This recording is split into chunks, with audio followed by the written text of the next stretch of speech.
Greetings everybody, this is Trailer Dissector, dissecting entertainment trailers from the good to the bad, and this is a spoiler-free review. Now, if you don't want to know this movie's plotline, go ahead and go click the back button. Now, before I begin, be sure to check out and subscribe to my YouTube channel, The Trailer Dissector. It's that big green billboard over there, and don't forget to subscribe for more Trailer Dissector content. Alright, shall we begin?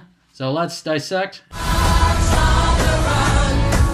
Showtime, a-holes! The story begins when the Guardians of the Galaxy, Star-Lord, Gamora, Drax, Rocket, and their newest member, Baby Groot, are hired by the Sovereigns to do an assignment. And they complete the assignment and destroy this big hairy squid monster. And then once the music kicks in, that's where the fun begins. Just like the first Guardians of the Galaxy. Then they got paid by the Sovereign. In exchange, they got the captured Nebula, who was so pissed off. She's a half alien, half cyborg. There's a little eye patch on and an arm. She's so angry at the Guardians, especially Nebula. Things went wrong when Rocket stole the batteries, and then the Sovereign's all pissed off. Nobody steals from us. Nobody. Let's get them. Then the Guardians escapes from the Sovereign, and then they landed this planet called Ego. Yes, Ego, the living planet. It turns out to be Peter Quill's dad. So Ego has a lot of explanation to do. They had a little father and son bonding time to catch up, and there was a lot of big reveal. Turns out something a lot more sinister in Ego's plan. He traveled a lot of worlds, including Earth. But one of his biggest mistakes that he fell in love with Meredith Quill in 1980. They romanced. Quill gave birth to Peter, and then he hired Yondu to retrieve his son. We all know that Yondu decided to keep him instead of sending him to his father. Why? You gotta check the movie yourself, because Yondu says, yeah, he's a real jackass. Speaking of Yondu, we get to know his origin story. He started as a Centaurian slave by the Kree,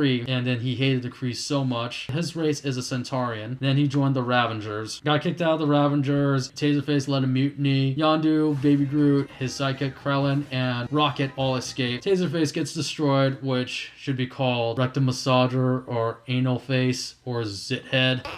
That name Taserface always so ridiculous. That's the lamest name I've ever heard. There's a scene of Mantis's power that she touches, makes people happy, but not Nebula. I think Mantis and Drax have a liking each other, but Drax says, oh, I'm not interested because I still am mourning for my wife and child, aka I think you're like the ugliest person ever. But Mantis takes it as a compliment. Ugly on the outside, but beautiful on the inside. The one thing with this, the Milano is destroyed, Peter's Walkman was destroyed, including his awesome mixtapes.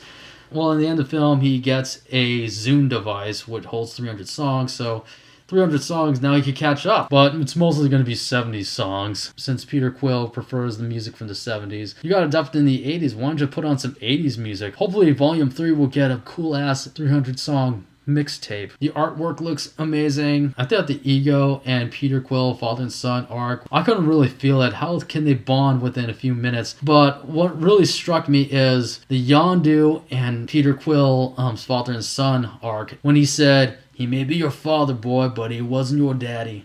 And that means Yondu was the true father of Peter Quill. So that's it. That was my spoiler review of Guardians of the Galaxy Volume 2. And I'm looking forward for Guardians of the Galaxy in Volume 3.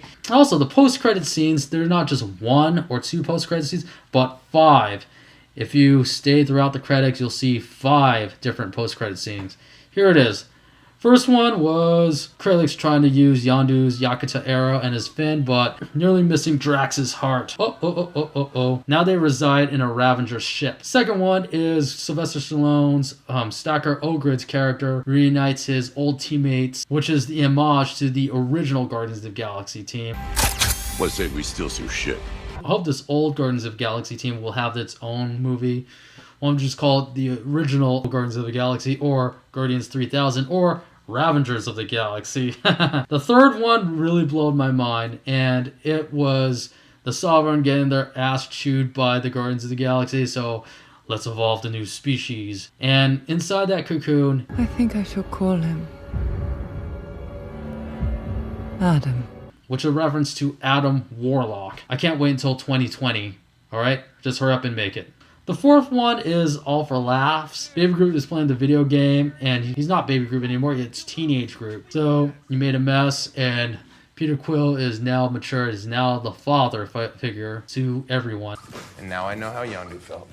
The fifth and final one is a Stan Lee cameo, which was pretty hilarious. And you'll see the uninterested watchers just turning away, not listening to Stanley. They made a reference of the Watchers from the old comic books. Once again, I give Guardians of the Galaxy Volume 2 a thumbs up, and I can't wait to see Thor Ragnarok, Spider-Man Homecoming, Black Panther, Captain Marvel, Ant-Man vs. the Wasp, and the 2 Avengers film, Infinity War and its 4th film, to conclude Phase 3. This is going to be a long, long journey. So what do you think of Guardians of the Galaxy Volume 3? Let me know in the comment section below. Don't forget to click like and subscribe to the Trailer Dissector.